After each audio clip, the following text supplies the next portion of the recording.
দাঁড়িয়ে আছি কুলাউড়া উপজেলার আমানীপুর পার্কে। মৌলভীবাজার জেলার বিভিন্ন উপজেলায় পর্যটন কেন্দ্রগুলোতে ঈদের ছুটিতে পর্যটকদের উপচে পড়া ভিড় লক্ষ্য করা গেছে।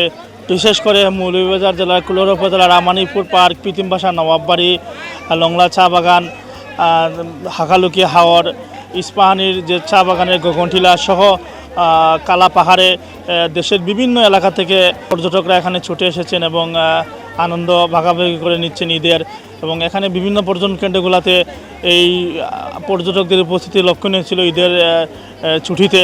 এখানে বিভিন্ন শ্রেণী পেশার মানুষরা এসেছেন এবং ওনারা এই বছর অত্যন্ত সুন্দর পরিবেশে এবং ঈদের দীর্ঘ একটা ছুটিতে এখানে আনন্দ ভাগাভাগি করছেন। আমি কুলাউড়া থেকে এখানে এসেছি আমানীপুর পার্কে ঈদের আনন্দ ভাগাভাগির জন্য, আনন্দ পাওয়ার জন্য, বিনোদন পাওয়ার জন্য এখানে এসেছি। এখানে মৌলভীবাজার জেলার বিভিন্ন জায়গা থেকে মানুষ আনন্দ পাওয়ার জন্য এই পার্কে সকাল থেকে সন্ধ্যা পর্যন্ত মানুষ এখানে আনন্দ পাওয়ার জন্য আসে। কালার এক্সপার্ট, জর্জ স্যাপ এবং মাইল্ড অন হ্যান্ডস টেকনোলজি সমৃদ্ধ অরিক্স ক্রিস্টাল ওয়াশ আপনার লন্ড্রি এক্সপার্ট। এখানে প্রচুর পরিমাণ মানুষ আনন্দ বিনোদন পাওয়ার জন্য এই পার্কে ঘুরতে আসে। তাদের পরিবার পরিজন বন্ধু বান্ধব সহ সবাইকে নিয়ে তারা ঘুরতে আসে। শিশুরা খেলাধুলা করতে আনন্দ পায় এবং শিশুদের নিয়ে পরিবাররা লোকজনরা এখানে বেড়াতে আসছে।